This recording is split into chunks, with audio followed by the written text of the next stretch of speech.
la persona que diga que estuvo cerca del general Pinochet o que vivió, digamos, yo puedo hablar hasta el año 80, que estuve en forma directa, pero alguien que pueda decir de que ahí uno se daba cuenta y se escuchaba algo, está mintiendo. Jamás, jamás te llegaba ni un rumor. Es vivir otro mundo, pero jamás durante todos esos años, tampoco yo debo ser justa, yo tampoco creí en lo que podría, en lo que ya se daba en forma más pública, que se hablaban de cosas de los tribunales, que habían acusaciones por delitos, por gente desaparecida, que habían lugares donde se llevaban. Yo no lo creí.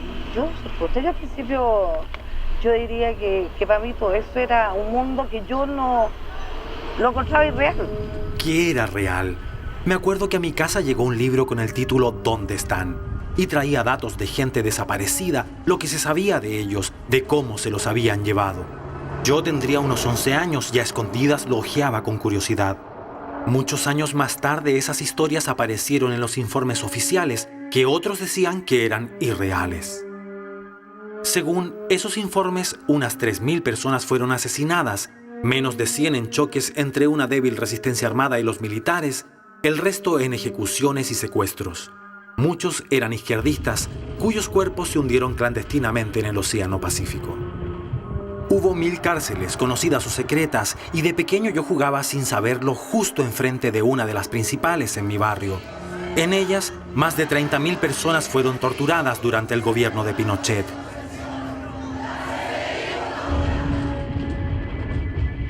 Hace poco supe que mi papá es uno de ellos. Él se oponía a Allende, pero repudió el golpe. Arriesgó la vida por ayudar a gente a asilarse de noche en las embajadas. Incluso asiló a uno que había tomado las armas. Él no habla de eso, pero recuerda con lágrimas la figura de una amiga rubia, buena moza, que dejó una noche de 1975 en una esquina y que jamás volvió a ver, porque también desapareció.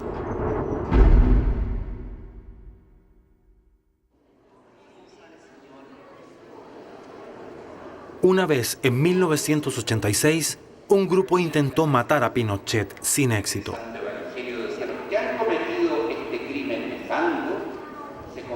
Pero la venganza por sus escoltas acribillados fue implacable. En 17 años, dicen los informes oficiales, en atentados o enfrentamientos, la insurgencia se cobró casi 170 vidas de leales al caudillo militar.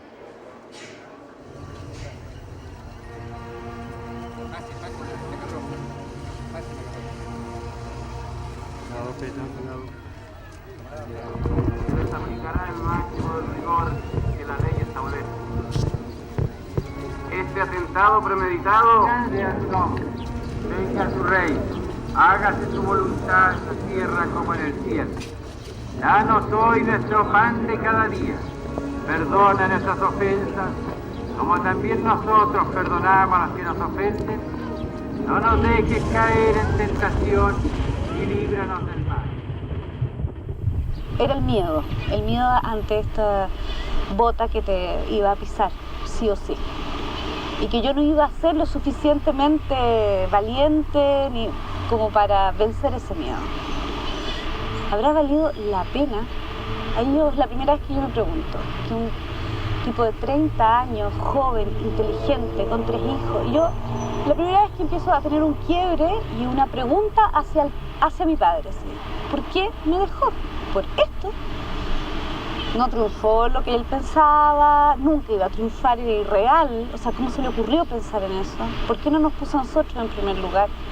Y ahí está la rabia frente a, supongo yo, que a decisiones personales que nunca voy a poder preguntarle.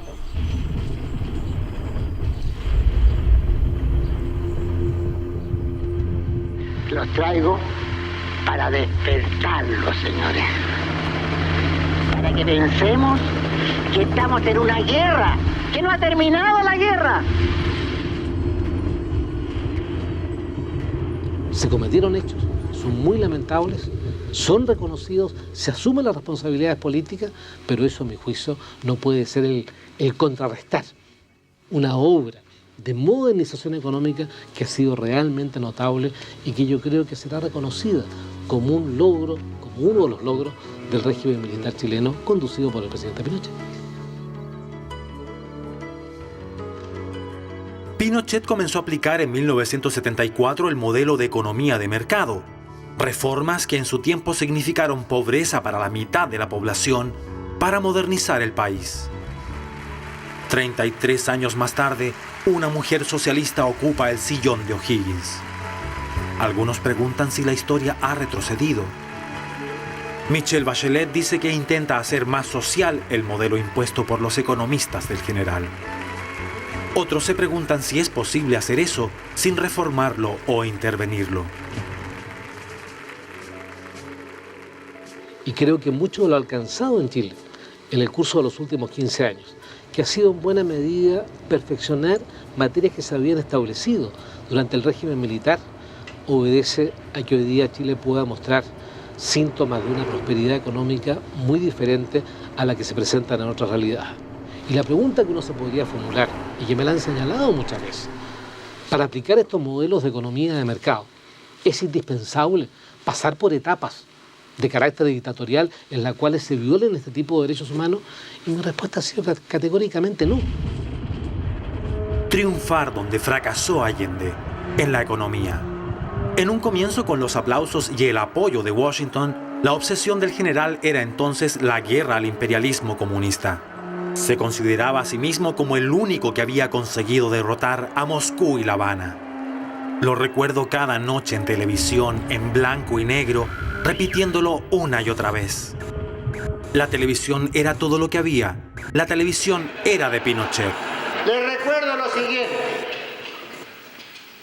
¿Cuántas veces me insultaron cuando venía al Ministerio de Defensa, era jefe del Estado Mayor General? ¡Cobarde! Esto. Y creo que he demostrado en mi vida no haber sido cobarde nunca. Por ese tiempo el general aprobó con un plebiscito en medio de acusaciones de fraude una constitución que prolongaba su permanencia en el poder y delineaba un país a su imagen y semejanza. Miles de exiliados que lo criticaban en el extranjero y 15 condenas a Chile en la ONU por atropellos a los derechos humanos no consiguieron cambiar su conducta, como no lo hizo el Congreso de Estados Unidos, que restringió la venta de armas al que una vez fuera favorito de Henry Kissinger. Aquí matamos a la luz del día, no se puede salir de noche, asaltan las casas, roban a los chiquillos, Pinochet los come. Mientras que en una calle de Roma, en un elegante barrio de Buenos Aires y hasta a pocas calles del Capitolio en Washington, agentes de inteligencia acallaban a opositores con audaces golpes de terrorismo internacional. Una poderosa bomba bajo el automóvil. Esa era la firma de la policía secreta de Pinochet en el exterior. Uno cuando chica jugaba a que si tuviera cáncer me pondría una bomba y me acercaría a Pinochet y volaría junto con él. No tengo ni una de esas fantasías. Ni viejo de mierda, ni... O sea, es que no gastaría un minuto de mi vida, que es preciada. Porque no lograron destruirla, al contrario. O sea, yo creo que no hubiese nunca preferido una vida distinta que la que tengo.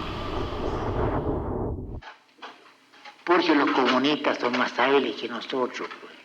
Son más diablos que nosotros. Pero estos señores de aquí de Chile quieren hacer la misma gracia que lo hizo Ortega, con la diferencia que ahora creo que se llama Ricardo Lagos, que es tan comunista como Ortega. Y ojalá lo supiera que lo estoy diciendo yo aquí, dígaselo nomás a ustedes. Su férreo control del país lo llevó a declarar que en Chile no se movía una hoja sin que él lo ordenara.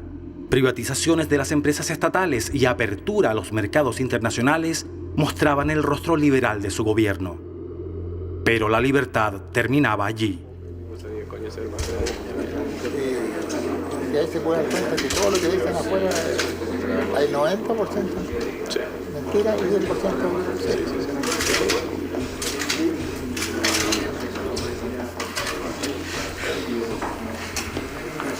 ¿Qué televisión es esa? Un poco grande. Sí. ¿Qué se queda dentro? Un hecho sería clave. Parte de la Iglesia Católica y su cardenal Raúl Silva Enríquez arriesgaron mucho para mantener en pie un espacio de refugio, la Vicaría de la Solidaridad.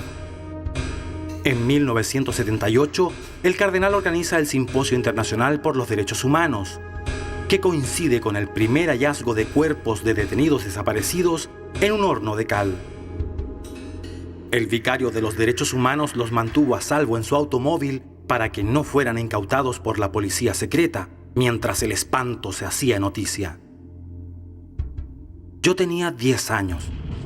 Cuando aparecen los hornos de Lonquén, y yo necesitaba saber si mi papá era de esos tipos de muertos, que los huesos los dejaban en cualquier lado, que nunca se iba a saber dónde estaban. Y si configuramos como familia la figura del desaparecido, yo te diría que con el tema de Lonquén acá en Chile, que siento yo que me marcó como un paso de una niñez más mágica a una niñez más dura y real. Yo preguntaba dónde estaba mi papá. Mi papá, ¿y cuándo nos vamos a juntar? Y una tía abuela mal bien me dice que luego. Y yo ya sabía, porque los niños ya sabemos, porque escuchábamos las conversaciones de los grandes, escuchábamos que si te tomaban preso te torturaban, porque había gente que había sido torturada, porque sabíamos que había como un mundo oscuro muy cerca nuestro. En una operación ultra secreta, con el nombre clave Retiro de Televisores, se ordenó mediante un mensaje codificado a todas las unidades militares del país desenterrar los restos de opositores que antes habían hecho desaparecer y eliminarlos definitivamente, incinerados o arrojados al mar. 25 años después, algunos de los que participaron en la operación liberaron su conciencia delante de un juez. Unos dicen que la orden vino de lo más alto.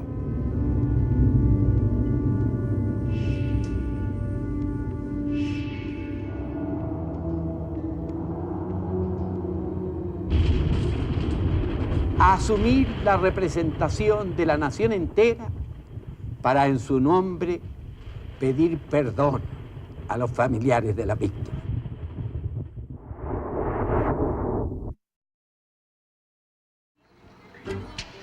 A comienzos de los años 80 yo conocí algunas de las poblaciones más pobres de Santiago. Los jesuitas nos llevaban a vivir la vida de los obreros por una semana en una fábrica, a vivir unos días como viven los pobres, a conocer su forma de ver, de reír, de luchar. Me marcó para siempre conocer el cariño de esas personas y su vida dura, pero llena de esperanzas. A sus barrios y el mío solo los separaba la autopista, pero un clamor metálico que recorría la ciudad los unió. Eran las cacerolas.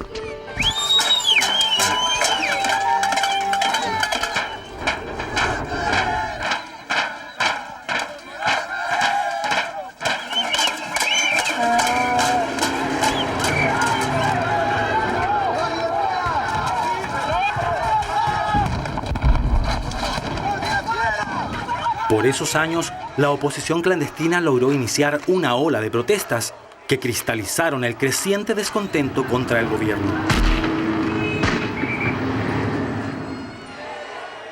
Vi militares con la cara pintada disparando en las esquinas. Vi fogatas y barricadas. Estuve en marchas y me golpearon sin razón.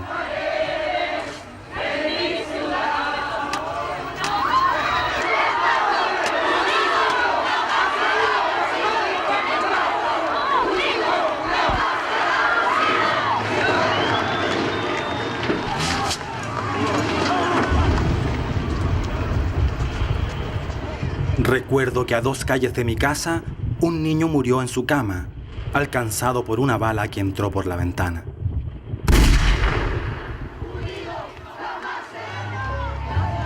No obstante, el general endureció una vez más la represión y se mantuvo fiel a los plazos que él mismo se había dado. Eso es lo que pasa en Chile, véanlo. En mi clase, en los últimos años de secundaria, solíamos discutir con los 5 compañeros cuyas familias apoyaban a Pinochet. Mi profesor de gramática y literatura siempre le pedía a González contar un chiste sobre Pinochet en clase y luego nos hacía relacionarlo en un ensayo con algún cuento de Maupassant o de Cortázar. Nos hacía pensar, nos hacía hablar.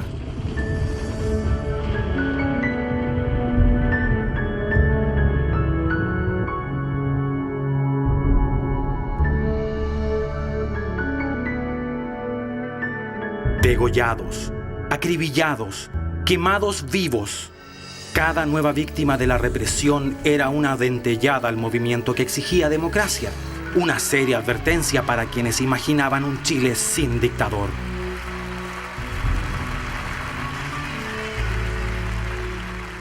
Pinochet necesita ir entregando el poder, o bien apareciendo como una figura legitimada democráticamente por las urnas, por el voto, ¿verdad?, en este nuevo orden institucional. Esto se llama democracia, mis amigos.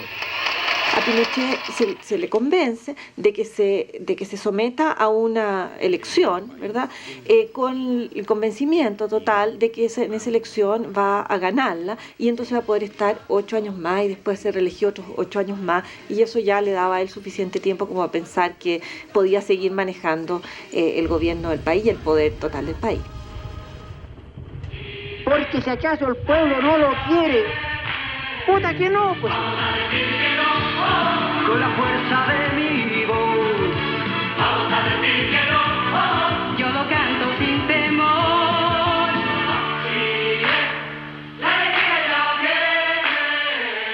La gran sorpresa es la derrota de la dictadura en el plebiscito.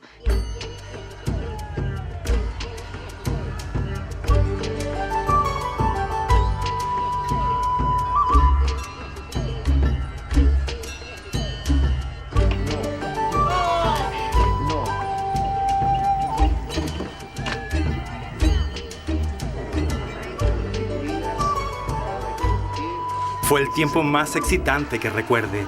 En los noticiarios comenzamos a ver cosas que antes solo se decían en secreto. Hemos salido derrotados en un plebiscito, no vencidos, derrotados.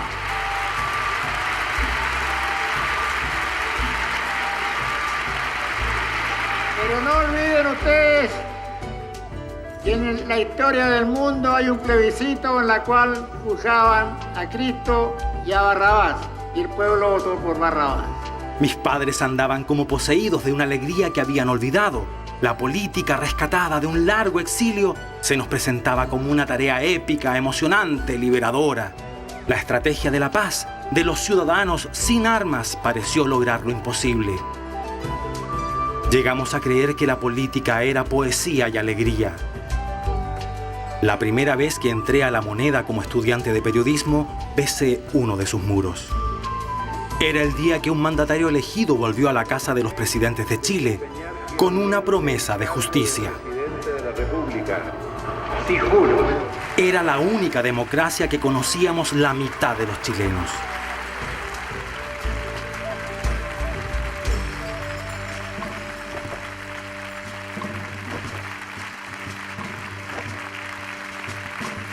Tras dejar su despacho en el Palacio de la Moneda, Pinochet se mantuvo otros 8 años como comandante en jefe del ejército.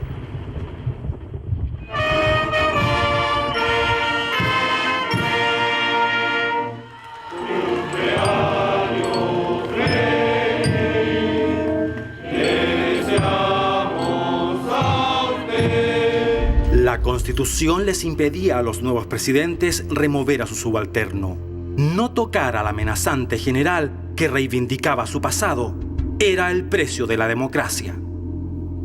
La comandancia en jefe del ejército le permite, según la Constitución, ser garante de la institucionalidad, pero también le permite el control de las Fuerzas Armadas, específicamente del ejército, pero del conjunto de las Fuerzas Armadas.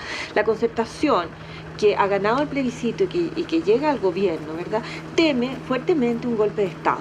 Y ese temor se hace especialmente evidente cuando Pinochet saca Fuerzas Armadas a la calle, vestidas de combate en un caso, ¿verdad?, o bien hace movimientos militares, juegos juegos militares al interior de los cuarteles en un par de ocasiones durante el gobierno de Elwin.